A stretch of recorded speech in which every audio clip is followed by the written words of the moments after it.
Cambiar apellido, nombre. ¿Cómo puedes cambiar? Donde está tu nombre hay 3 puntitos blancos. Ahí puedes editar tu nombre y donde cambiar.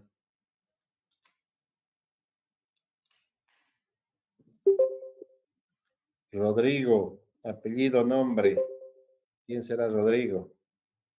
20.000 Rodríguez hay en el mundo.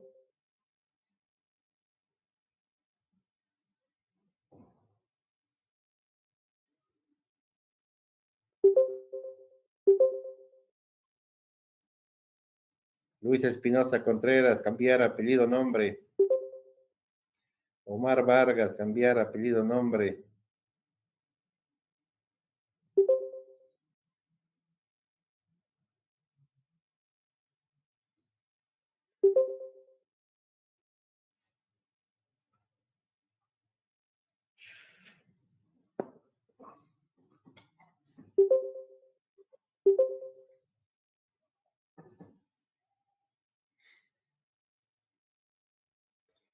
Luis Alejandro Rodríguez Calani, cambiar apellido, nombre.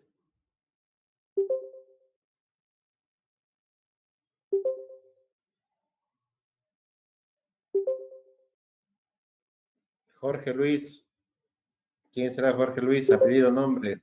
Jorge Luis Antonio Colosetti. Colosetti, Crespín, Jorge Luis. Cambiar apellido, nombre. Sí, ingeniero, buenos días. Ahorita lo hago.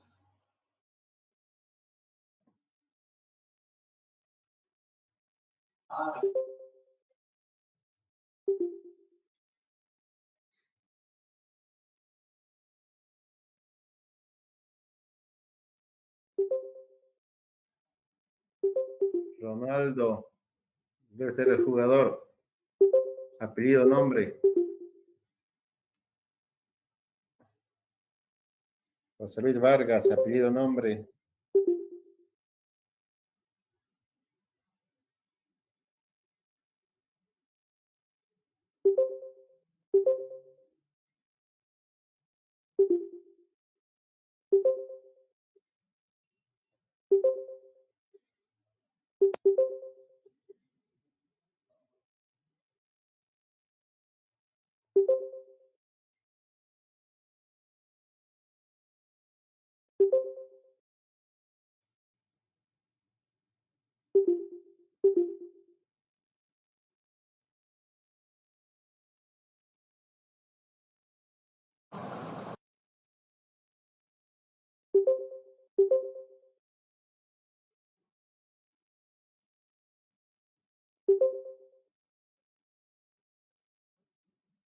Ronaldo, cambiar apellido, nombre.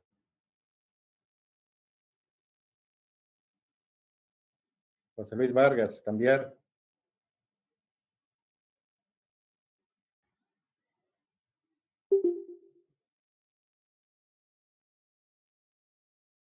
Miguel Cabrera, cambiar, Cabrera Miguel.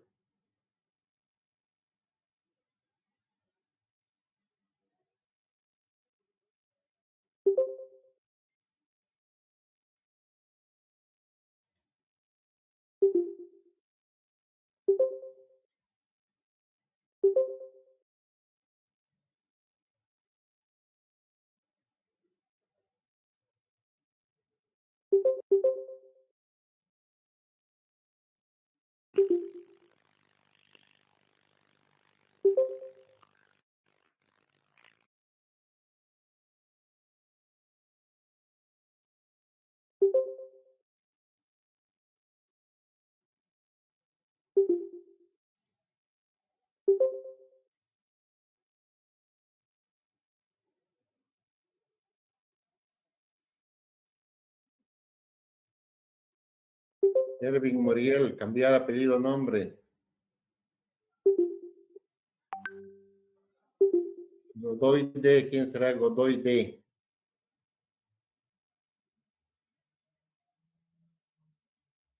Godoy Diego, apellido, nombre. Todo el mundo apellido, nombre. Erwin Muriel, cambiar. Por si acaso, los que están con nombre y apellido, el sistema no les va a reconocer y van a estar como que no, les va a colocar ausentes en la clase. Y los días que hay exámenes, también su examen va a ser 0, porque no va a coincidir con su nombre. Entren apellido, nombre, apellido, nombre. Edwin Muriel ni hace caso para cambiar, ni contesta nada.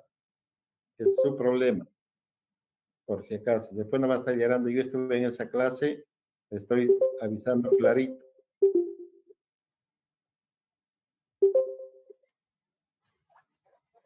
Miguel Cabrera igual, no hace caso. Godoy D, ¿quién será Godoy D? El sistema no lo va a reconocer.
Esta conferencia comenzará a grabar.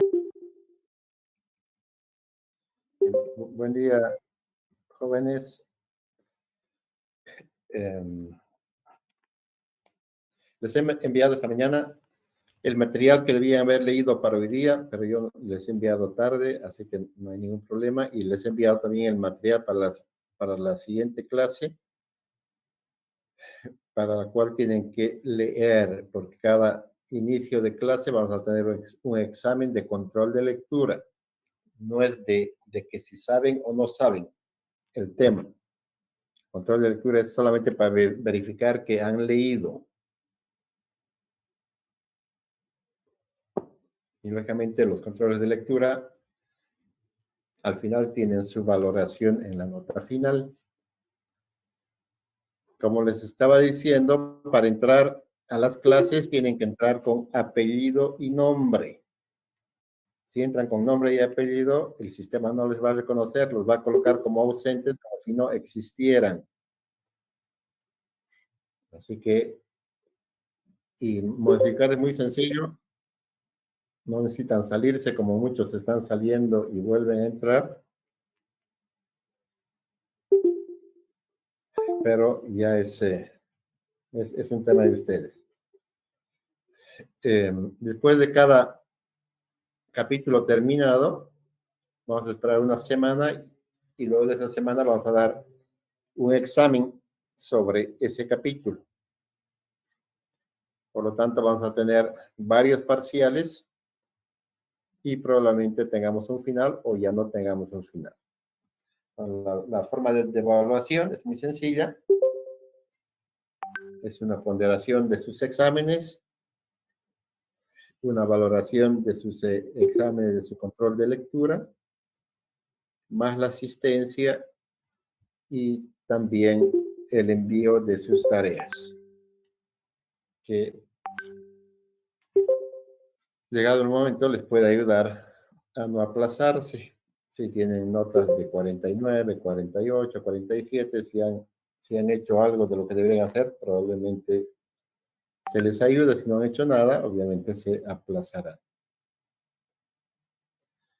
¿Cuál es el enfoque de esta materia? No es tanto adentrarnos en las discusiones de las metodologías, en la filosofía de ambas, desde cuándo vienen, de hablar de Kant, hablar de todos los que han contribuido a la investigación y al desarrollo de la misma, y llegar al punto donde estamos hoy en día, sino es ser bastante prácticos y ver las cosas que a nosotros nos van a ayudar en la temática de concluir nuestra licenciatura. Ustedes están en el último semestre, muchos de ustedes ya se van a titular.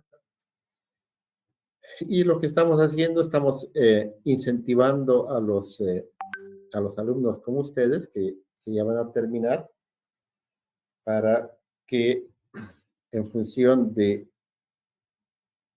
esta materia puedan tomar el seminario de grado, y si son responsables y tienen ganas de trabajar y de titularse pronto, el seminario lo que les permite es concluir su tesina o su monografía que tienen que hacer a la conclusión del seminario. En los 5 meses que lleva el seminario,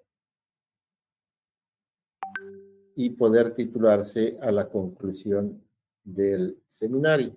Para eso, obviamente, tienen que trabajar. ¿En qué consiste el seminario? El seminario consiste en 5 módulos. El primero de ellos se llama Metodología de la Investigación. Toma lo que se está llevando en esta materia, pero lo que va es al punto específico en que en ese módulo, en el primer módulo del seminario, ustedes puedan escoger su tema, y ya lo voy a ir escogiendo en esta materia, o por lo menos ya ir visualizando. Y en el primer módulo de metodología de la investigación, la forma de aprobar ese primer módulo es con la aprobación de su perfil de su monografía, que no es nada del otro mundo. Hacer un perfil es una cosa muy sencilla. Entonces, ustedes en el primer módulo van a elaborar su perfil. Si han aprobado la materia, quiere decir que su perfil está aprobado, y por lo tanto pueden empezar a trabajar en su monografía los siguientes otros 4 módulos, los siguientes 4 meses que les va a llevar. La monografía es algo muy sencillo, no debería pasar de 30 páginas, con temáticas que ustedes deberían conocer. Muchas de ellas deberían ser algo relacionado con las prácticas que están realizando en las industrias, lo que ustedes han visto allá, alguna cosa que pudieran mejorar, alguna recomendación que pudieran mejorar, contribución a la empresa donde han trabajado, etcétera, etcétera. Algo muy práctico, sencillo, y por lo tanto muy fácil de hacerlo. Para hacerlo, lo único que se necesita es voluntad y ganas de hacerlo. Lo que el 90% de ustedes no la tienen. Pero si quieren titularse pronto, deberían ponerse las pilas y hacerlo. Entonces, el camino está abierto, las ventajas están abiertas para ustedes, para que puedan titularse a la brevedad. Se van a dar cuenta que hacer una investigación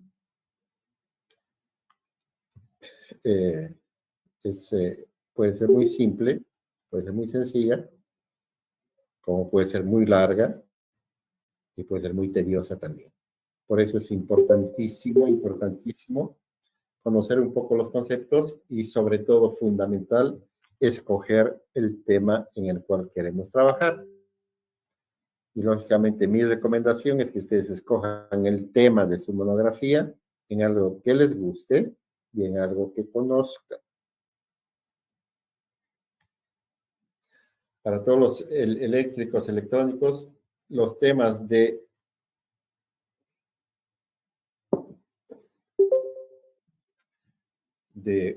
generación solar, paneles solares, domiciliarios, etcétera, etcétera, ya no son temas que son válidos porque ya han habido un montón y ya son muy repetitivos. Obviamente es un tema bastante sencillo. Entonces, temas de diseñar instalaciones solares en los techos de sus casas, en la vida. Apaguen su... Vamos a apagar el micrófono. Aquí Vargas lo tiene prendido. Y ya está. ¿Quién más? Coca.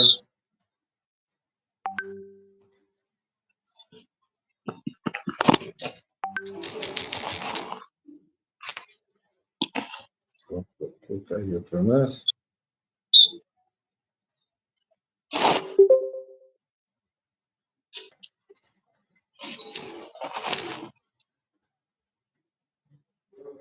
Aquí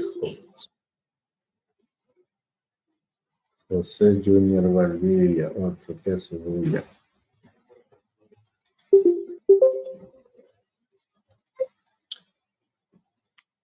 Ok, entonces espero que les haya quedado claro.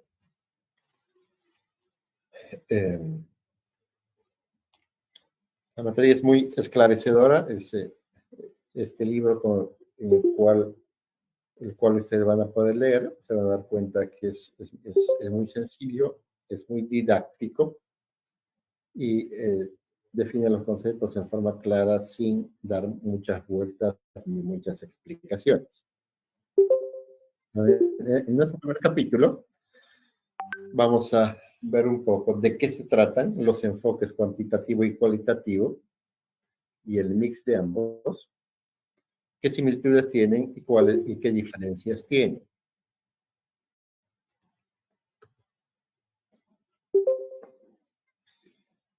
El autor nos dice que los enfoques cuantitativo, cualitativo y mixto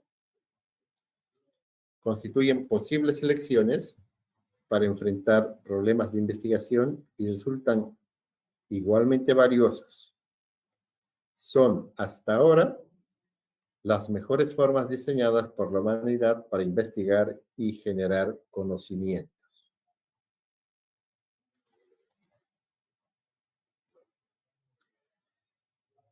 ¿Qué es la investigación en términos sencillos?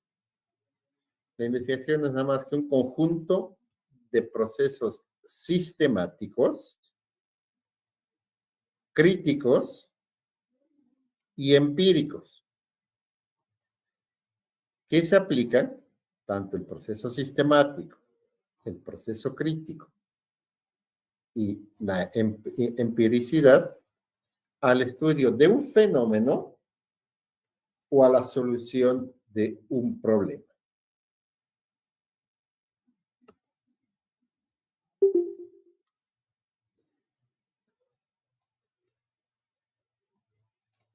A lo largo de la historia de la ciencia, y estamos hablando a lo largo de la historia desde que existen las personas, los humanos,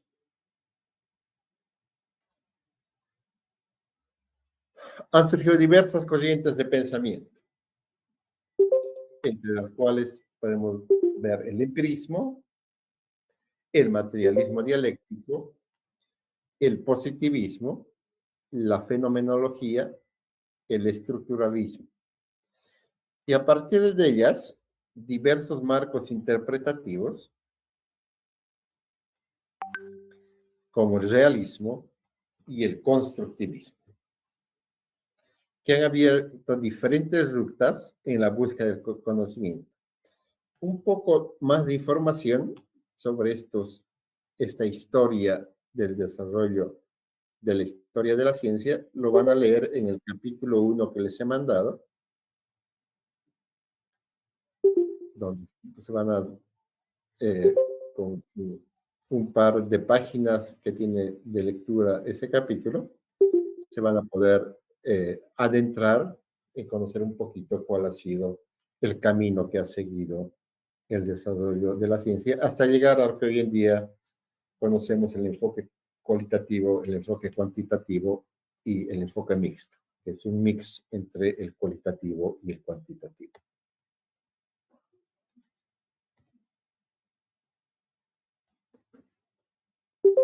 Sin embargo, y debido a las diferentes premisas que las sustentan, desde el siglo pasado, estamos hablando del siglo XX, tales corrientes se polarizaron en dos, las cuales son el enfoque cuantitativo y el enfoque cualitativo. Ambos enfoques, tanto el cuantitativo como el cualitativo, emplean procesos cuidadosos, metódicos y empíricos, en su esfuerzo para generar conocimiento.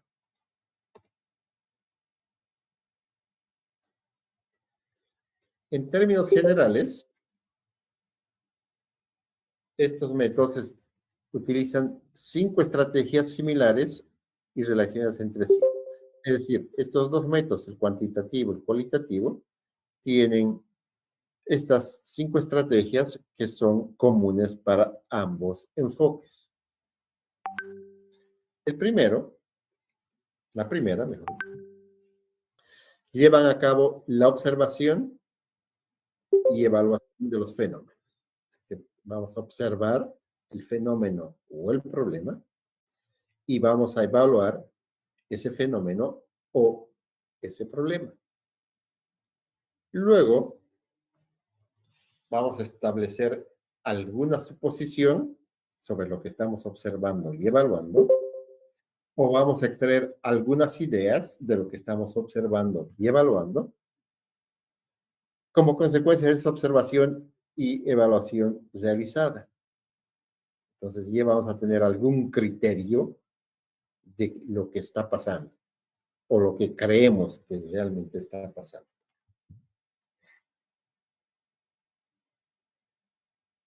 Luego de que ya tenemos esa leve idea, esa leve suposición, lo que hay que hacer es demostrar si esas suposiciones o esas ideas que nosotros las hemos creído tienen algún fundamento valedero. Es decir, si es real o no, lo que estamos suponiendo o lo que estamos pensando. Luego, tenemos que revisar esas suposiciones o esas ideas sobre la base de las pruebas o del análisis. Y aquí, como vamos a ver, aquí ya juega mucho que si lo que nosotros pensábamos,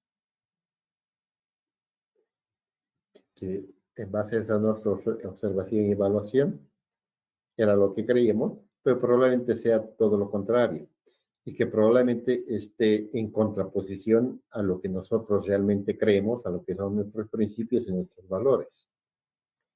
Y entonces ahí habrá que revisar si nuestra posición está correcta o incorrecta. Y en caso de que sea incorrecta, pues tenemos que cambiar.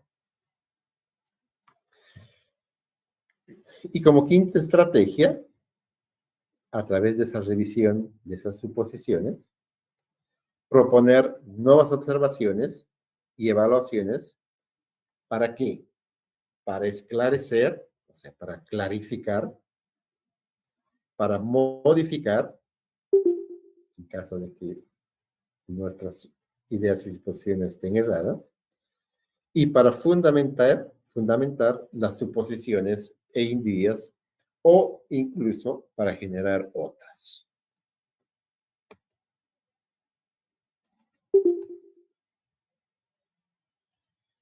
Entonces, con esas 5 estrategias que son comunes para ambas, veamos, cuando estamos hablando de enfoque cuantitativo, ¿a qué nos estamos refiriendo? Por lo tanto, ¿cuáles son las características del enfoque cuantitativo? El enfoque cuantitativo dice, es secuencial y es probatorio. Cuando hablamos de secuencial, ¿qué queremos decir? Que cada etapa precede a la siguiente y no podemos brincar o eludir los pasos. Por lo tanto, tenemos que ir del paso 1, luego al paso 2, luego al paso 3, al paso 4 y luego al paso 5, hasta concluir.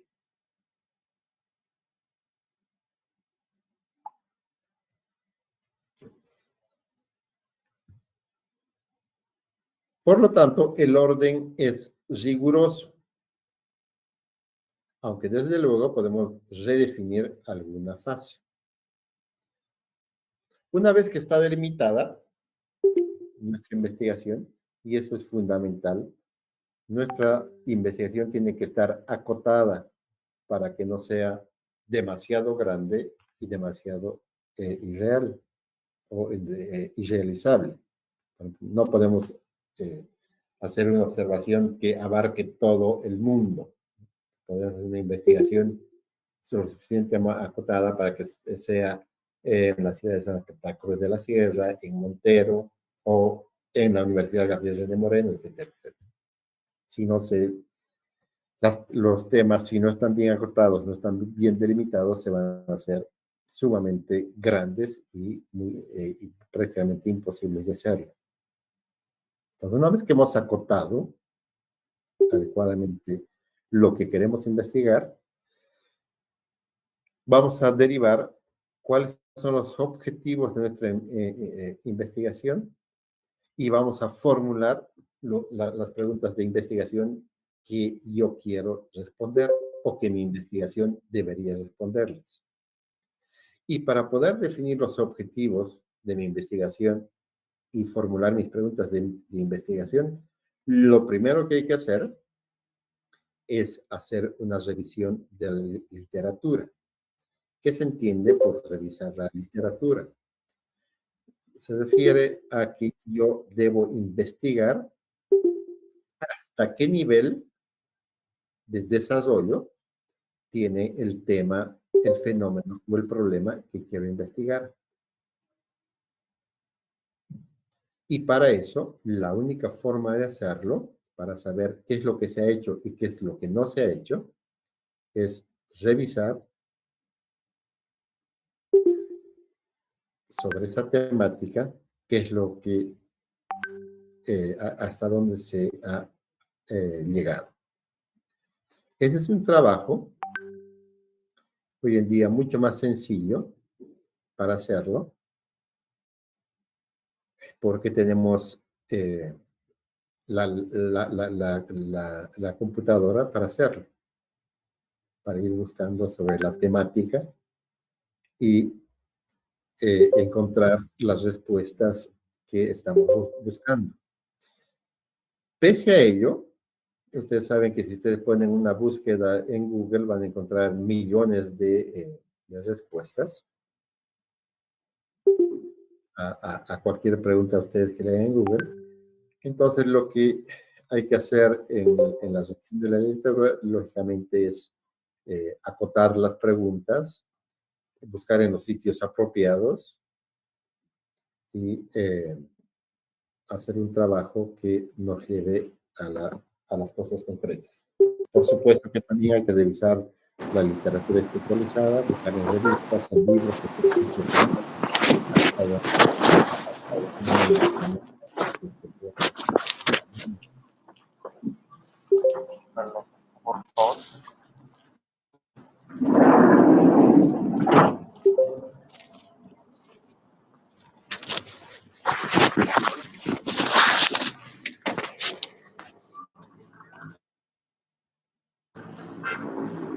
Apaguen sus micrófonos. Pérez está hablando ahí.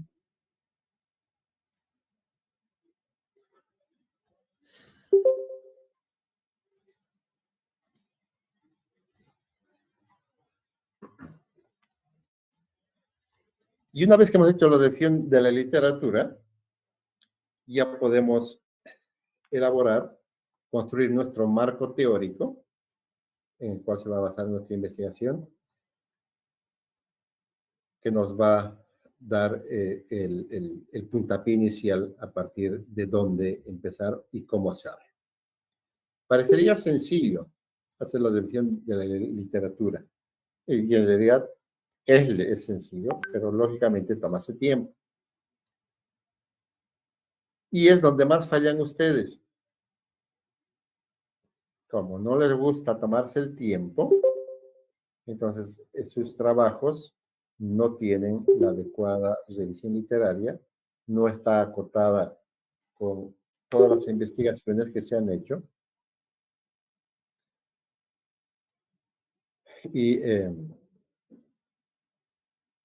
arruina buena parte del trabajo que ustedes van a hacer o ya han hecho, ¿no? Entonces, es algo. John Espejo, apellido y nombre para entrar. No, ponga corazoncito de enamorado ahí. Igual, apellido y nombre.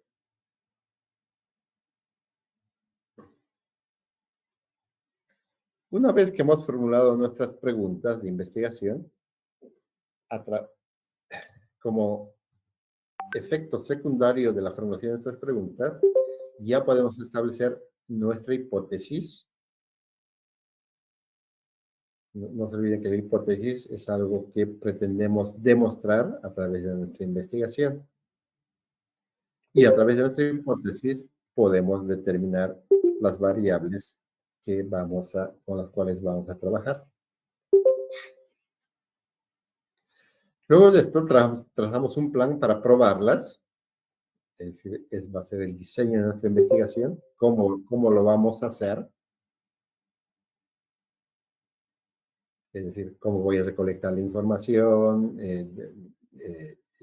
cómo lo voy a anotar, cómo lo voy a, si voy a hacer una encuesta,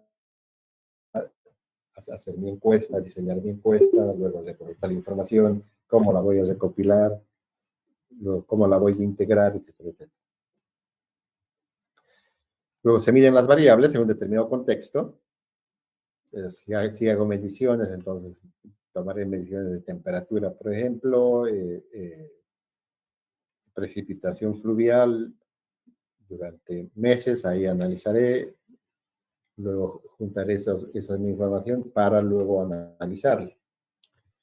Analizar qué las mediciones obtenidas utilizando métodos estadísticos. Una de las cosas, la característica fundamental del enfoque cuantitativo, como ustedes ya se estarán dando cuenta, es que tenemos que validar nuestros datos a través del uso de métodos estadísticos.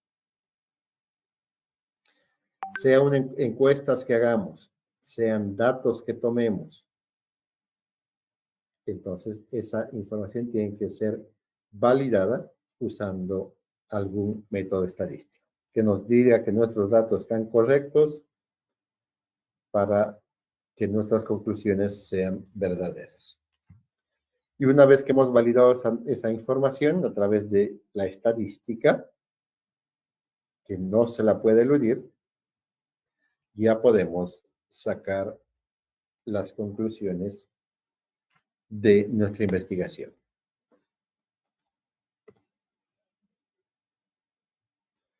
Entonces, ¿cuáles son las características del método cuantitativo? Que lo más importante es que tienen que estar debidamente acotada. en ubicación física, en tamaño, en la dirección del trabajo, etcétera, etcétera. Luego, mide fenómenos o problemas, o soluciona problemas.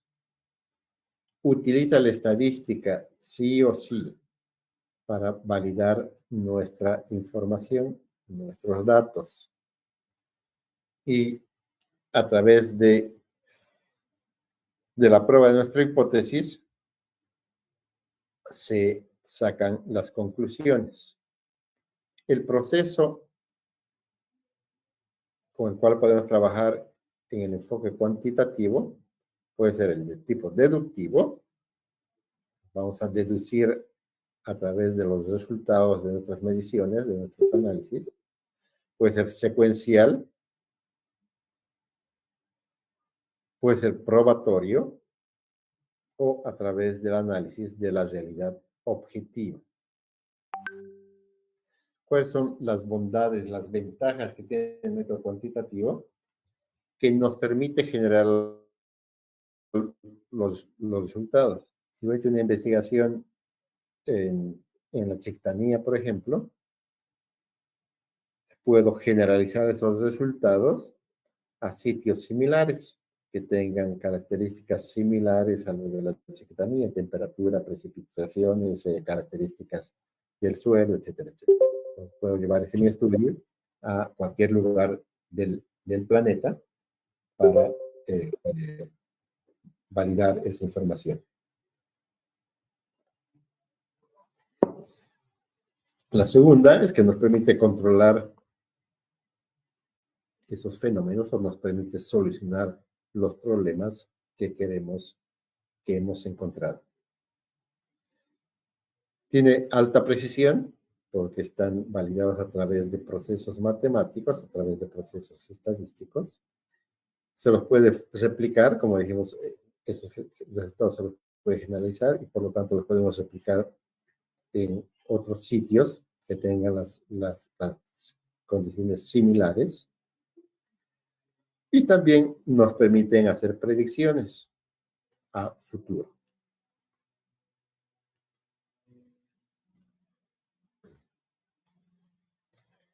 Entonces, hemos dicho que el enfoque cuantitativo es un proceso secuencial que sigue un orden estricto. Y básicamente, este es el orden que hay que seguir. Lo primero es partir de alguna idea. Y lo primero que tenemos que tener es encontrar qué es lo que yo quiero investigar, que puede ser un fenómeno o puede ser un problema. Una vez que yo he analizado bien mi idea y he visto que vale la pena investigarla, luego en mi fase 2 plantearé el problema o el fenómeno.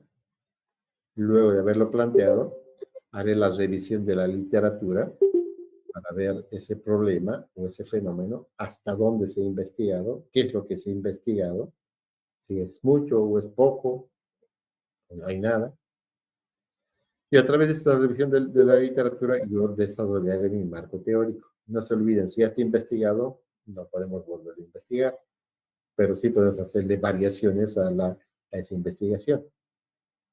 No significa que ya se terminó. Siempre hay cosas en las cuales seguir adentrándonos en la investigación.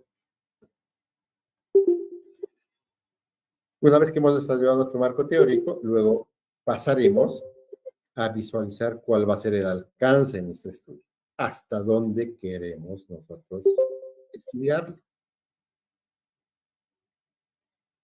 Una vez que hemos definido el alcance, ya podemos elaborar nuestra hipótesis. No se olviden que la hipótesis hay que demostrarla y definir nuestras variables de estudio. Nuestras variables X, nuestras variables Y, 1, 2, 3, 4, 5, las que existan. Una vez que hemos tenido ya tenemos nuestra hipótesis planteada y nuestras variables a ser medidas o a ser analizadas. Y en la fase 6 procedemos a desarrollar el diseño de nuestra investigación. ¿Cómo lo vamos a hacer? Entonces, y aquí es bastante detallista. Necesito tomar información, dónde tengo que viajar a tal lugar, tengo que quedarme tanto tiempo, tomar la información, o tengo que hacer estas encuestas, dónde, aquí, allá, cuántas necesito, 100, 200 encuestas, dónde, cómo las hago, quién las hace, etcétera, etcétera.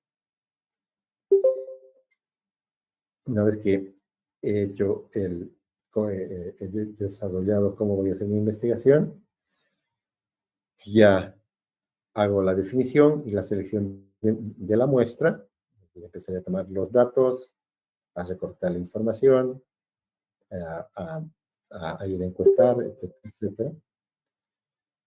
Y luego recolecto mis datos, ya los empiezo a colocar en archivo Excel, por ejemplo, los voy ordenando de cierta manera, mis variables. ¿Para qué? Para hacer el análisis de mis datos. ¿Cómo voy a analizar mis datos? A través del análisis estadístico. Entonces ahí veré la consistencia de mi información, veré las varianzas, veré la confiabilidad, etcétera, etcétera. Todos aquellos análisis estadísticos que me van a dar como resultado que la información que tengo es confiable. Y una vez que analizo mis datos, entonces ya sabré si mi hipótesis ha sido satisfecha o no. Por lo tanto, ya estaré en la capacidad de elaborar mi reporte y mis resultados. Con lo cual, mi investigación está concluida. Y todos esos pasos hay que irlo haciendo 1, 2, 3. No podemos ir del 1 a hacer el 5, de ahí volver al 2. No, la característica fundamental del enfoque cuantitativo es ir del paso 1 al paso 2, luego al paso 3, luego al paso 4, luego al paso 5 y así hasta la conclusión del estudio.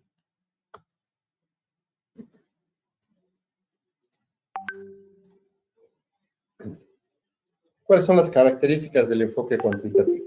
Primero, refleja la necesidad de medir y estimar magnitudes de los fenómenos o problemas de la investigación. Por ejemplo, cada cuánto ocurre, cuál es la magnitud de su ocurrencia, etcétera, etcétera. Por lo tanto, el enfoque cuantitativo tenemos que medir y estimar magnitudes. Segundo, el investigador plantea un problema de estudio delimitado, acotado y concreto sobre el fenómeno, aunque éste esté en evolución. Por lo tanto, las preguntas de investigación tienen que ser sobre cuestiones específicas. No pueden divagar, no pueden ser sobre cuestiones generales. Si son sobre cuestiones generales, nunca vamos a concluir nuestra investigación. Tiene que ser sobre algo concreto, específico. Una vez que hemos planteado el problema del estudio, considera la investigación anterior, es decir, a través de la revisión de la literatura, vamos a saber hasta dónde se ha investigado. Por lo tanto, como he hecho una buena revisión de la literatura, ya voy a poder plantear el problema, que no puede ser el mismo de lo que ya se ha hecho. Eso es copia, eso es plagio. Y de eso estamos hartos. Como ya tengo planteado el problema, voy a construir mi marco teórico. ¿Qué es el marco teórico? Es la teoría que va a guiar mi estudio, del cual se va a derivar una o varias hipótesis. ¿Para qué? Para examinar si estas mis hipótesis son ciertas o no. Y estas se van a someter a prueba mediante el empleo de los diseños de investigación apropiados. Si los resultados corroboran las hipótesis o son congruentes con estas, se aporta evidencia empírica a su favor. En cambio, si se refutan, es decir, que no hemos validado nuestra hipótesis, estas se descartan en busca de mejores explicaciones y en la búsqueda de nuevas hipótesis.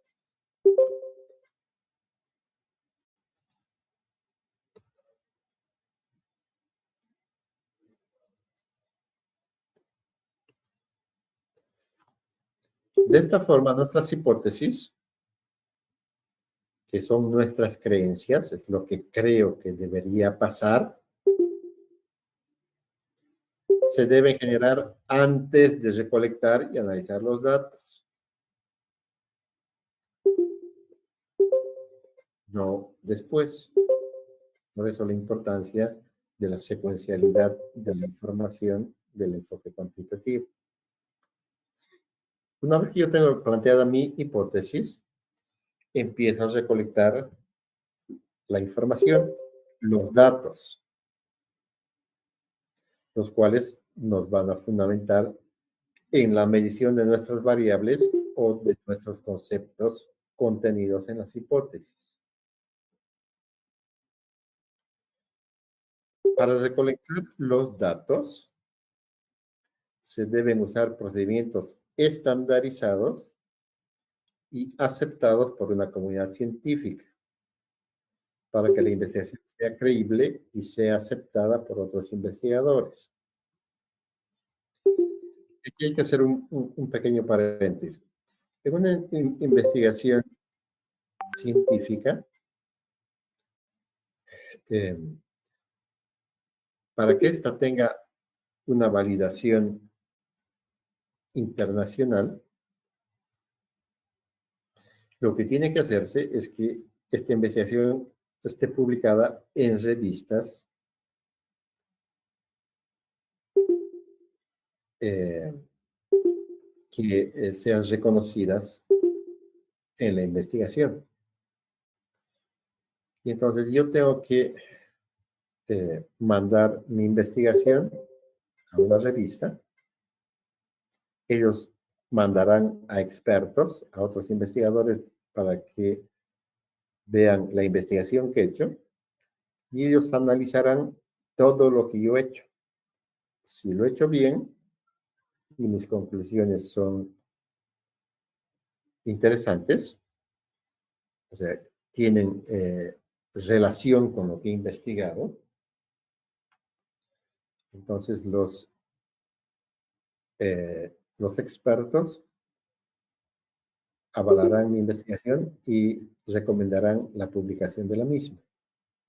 Y por lo tanto, para que todo eso suceda, lo que tengo que hacer siempre es hacerla en función de los estándares de la investigación y siguiendo los procedimientos aceptados por la comunidad científica. Y eso es muy importante.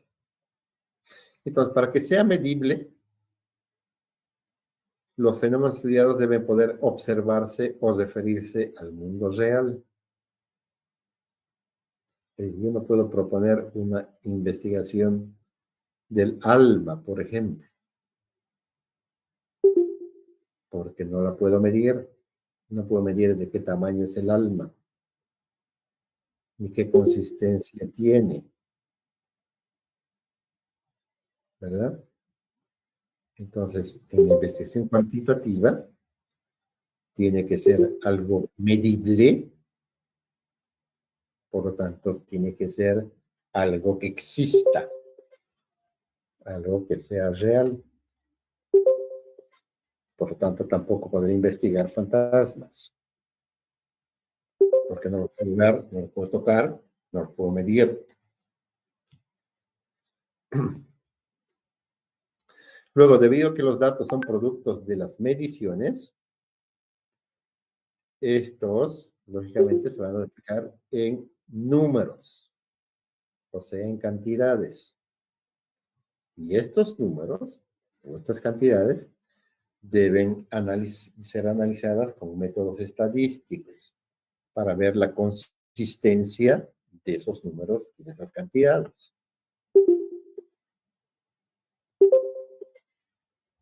En el proceso, se debe tratar de tener el mayor control para lograr que otras posibles explicaciones distintas o rivales a la propuesta del estudio, a mi hipótesis, se desechen. Por lo tanto, se excluya la incertidumbre y se minimice el error de mi investigación. Es por esto que se confía en la experimentación o en las pruebas de causalidad. Es por ello que es importante que yo tengo que probar a través de qué, a través de algún experimento o en las pruebas de causalidad que realmente han existido. Los análisis cuantitativos, por lo tanto, se interpretan a la luz de las predicciones iniciales, o sea, en función de mi hipótesis y en función de los estudios previos, que me van a definir la teoría, el marco teórico de mi investigación. En este sentido, la interpretación constituye una explicación de cómo los resultados encajan en el conocimiento existente. Luego, tenemos que tener claro que la investigación cuantitativa debe ser lo más objetiva posible. ¿Qué significa que sea objetiva? Que lo que vos creas, lo que vos pienses, o sea, toda tu subjetividad, de cierta manera la tienes que dejar de lado para ser lo más objetivo posible. Esto significa que los fenómenos que se observan no deben ser afectados por el investigador. Vos no puedes influenciar en los fenómenos o en los problemas que estás pretendiendo resolver. Por lo tanto, el investigador debe evitar en lo posible que sus miedos, sus temores, sus creencias, sus deseos y sus tendencias influyan en los resultados del estudio o interfieran en los procesos y que tampoco sean alterados por las tendencias de otros. Es decir, para ser más claro, por ejemplo, si ustedes son muy cristianos, muy católicos o lo que sea, y están investigando sobre los abortos, sobre el aborto. Y las creencias que tienen ustedes es que el aborto es algo que no debía existir. ¿Por qué? Porque la vida y bla, bla, bla, bla, debido a su influencia religiosa. Entonces, si están analizando eso, lo que tienen que hacer es dejar a un lado sus creencias para que no influyan en los resultados y analizar fríamente los números que su investigación va a arrojar. Entonces, es fundamental que el investigador deje de lado todo el subjetivismo posible para que la investigación sea lo más objetiva posible.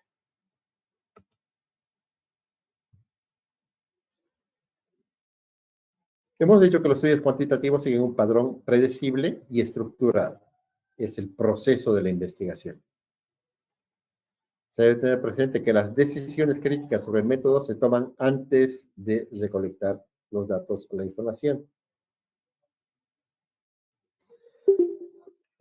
Luego, volvemos a decir de que la investigación cuantitativa intenta generalizar los resultados encontrados de un grupo o de un segmento, la muestra que hemos tomado, a una colectividad mayor, a un universo o a una población más grande. Entonces, ese es uno de los aportes más importantes de la investigación cuantitativa, en que se pueden generalizar los resultados. Se analizó la gravedad y los resultados de la gravedad se los hizo universales. Y también se busca que los estudios cuantitativos se puedan replicar. Yo lo puedo replicar en otros ambientes, en otros contextos que tengan características similares. Finalmente, con los estudios cuantitativos, se pretende confirmar mi hipótesis y predecir los fenómenos investigados. Puedo predecir qué es lo que va a pasar más adelante, buscando regularidades y relaciones causales entre los elementos. Esto significa que la meta principal es la formulación y la demostración de las teorías que estoy investigando. Para este enfoque se sigue rigurosamente el proceso y de acuerdo con ciertas reglas lógicas, los datos generados poseen los estándares de validez y confiabilidad. Por lo tanto, las conclusiones derivadas contribuirán a la generación del conocimiento. Entonces, si yo sigo rigurosamente el proceso, los datos que yo voy a generar van a tener la validez y la confiabilidad necesaria. Por lo tanto, mis conclusiones van a contribuir a generar conocimiento. Esta aproximación se vale de la lógica o razonamiento deductivo que comienza con la teoría, y de esta se derivan expresiones lógicas denominadas hipótesis que el investigador somete a prueba. La investigación cuantitativa pretende identificar leyes universales y causales, como lo que le decía la ley de la gravedad, o las muchas otras leyes que se han demostrado que son universales, u otras que son causales. La búsqueda cuantitativa ocurre en la realidad externa al individuo. Por lo tanto, conviene ahora explicar cómo se concibe la realidad con esta aproximación a la investigación.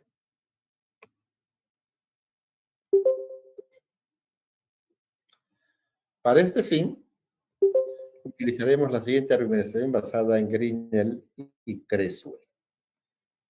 Y aquí hay que entender dos cosas, que tenemos dos realidades. Una, la interna, que consiste en lo que creemos, en lo que suponemos, y en función de las experiencias subjetivas de lo que hemos vivido, que van desde las muy vagas o generales, algo que intuyo que podría ser, hasta aquellas convicciones bien organizadas y desarrolladas lógicamente a través de las teorías formales. Y la segunda realidad que existe es la realidad objetiva, que es externa e independiente de lo que yo creo.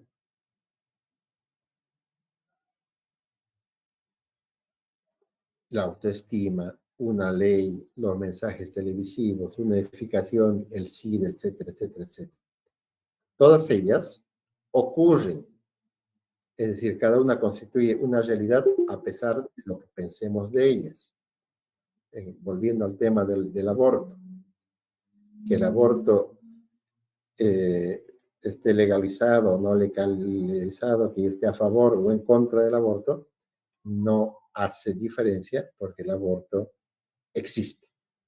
Se suceden todos los días una gran cantidad de abortos.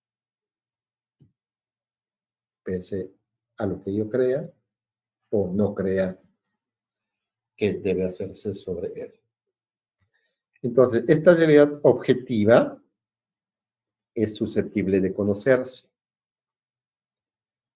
Lo que significa que bajo esta premisa resulta posible investigar una realidad externa y autónoma del investigador. Entonces, el investigador tiene que centrarse en esa realidad objetiva y toda esa su realidad interna dejarla de lado, en lo posible.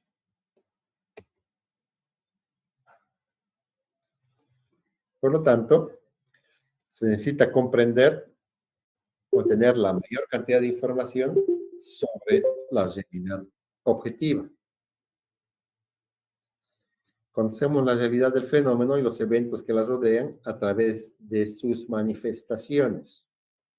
Para entender cada realidad, el porqué de las cosas, es necesario registrar, tomar datos y analizar esos datos, por lo tanto, analizar dichos eventos.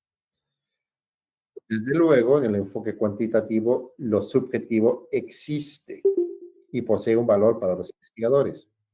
Pero este enfoque se aboca a demostrar que también se adecua el conocimiento a la realidad objetiva.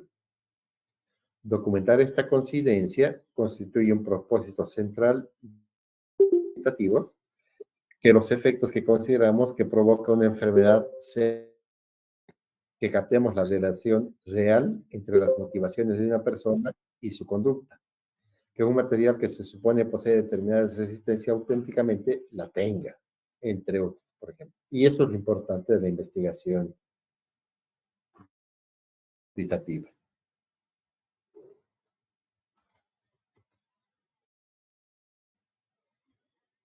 Finalmente, para terminar nuestra clase de hoy, cuando las investigaciones creíbles establecen que la realidad objetiva es diferente de nuestras creencias, estas creencias deben modificarse para adaptarse a la realidad objetiva. Y ese es un proceso importantísimo en el proceso de maduración de las personas.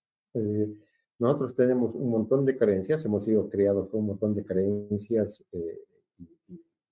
y preceptos y valores que a lo largo de nuestra vida, por la realidad objetiva de la misma, las vamos cambiando. Muchas de ellas se cambian automáticamente sin que nos demos cuenta. De muchas otras nos negamos a cambiar.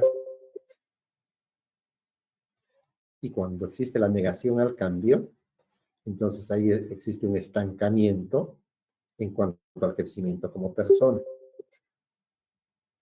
Entonces es fundamental que una persona en la teoría del liderazgo de aprender a ir modificando nuestras creencias, nuestros valores, que no se adecúan a la realidad objetiva.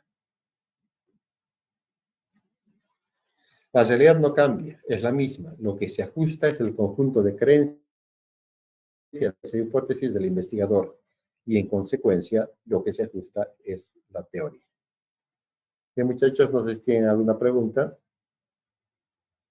Si no, vamos a continuar mañana para concluir este capítulo. Bien, entonces que tengan un buen día. Nos vemos. Chao, chao. Ingeniero. Hola. Ingeniero. Sí. Ingeniero, una preguntita, una consulta. Sí. Queríamos saber, disculpe la insistencia, pero no podría hacer los domingos las clases. Pasa que algunos No. tenemos, bueno, de mi parte tengo pasantía. No. He tenido muchos problemas. He tenido muchos problemas con pasar el domingo, porque son unos maricones. Y entonces que se quejan y demás, que han ido a quejarse a su defensor, no sé qué cuántos, que su defensor me ha mandado cartas. Ingeniero, Que me van a hacer, Ingeniero, por favor, si puede unirse. disculpe que tome la palabra. ¿Podría ser en otro horario, entre semana, pero otro horario? Si ustedes se ponen de acuerdo, cualquier noche yo puedo ir, no tengo ningún problema. Que no sea ni lunes ni viernes, puedo pasar martes, miércoles, jueves, cualquier noche. Sería horario de la noche, ingeniero. Yo creo que todos estamos de acuerdo en eso. No, pónganse ustedes de acuerdo. Me dicen, ingeniero, puede ser martes o miércoles a las 8 de la noche, a las 9 de la noche, a las 7 de la noche. Usted puede todas las noches, usted puede. No, Y sábado, ahorita va a decir a marcha a las 7 y va a decir el otro, tengo clases a las 7. Lunes y viernes, no jueves. Tienen el grupo, pónganse de acuerdo y una vez que pongan de acuerdo, me avisan. Yo no tengo ningún problema. Ingeniero, Pero domingo, otra consulta con lo que queremos llevar la hablada, ingeniero. ¿Va a haber posibilidades de poderla llevar así? los que llevan hablada tienen una condición muy sencilla. Aprueban la materia, la escriben en mesa y aprueban. Los que se aplazan, que están llevando hablada, no tienen derecho a mesa, se aplazaron y punto. Esa es la regla. Y no hay vuelta. Podemos llevarla entonces. Bueno, ya listo, chao, nos vemos. Hola, ingeniero, gracias. Muchas gracias. Ingeniero.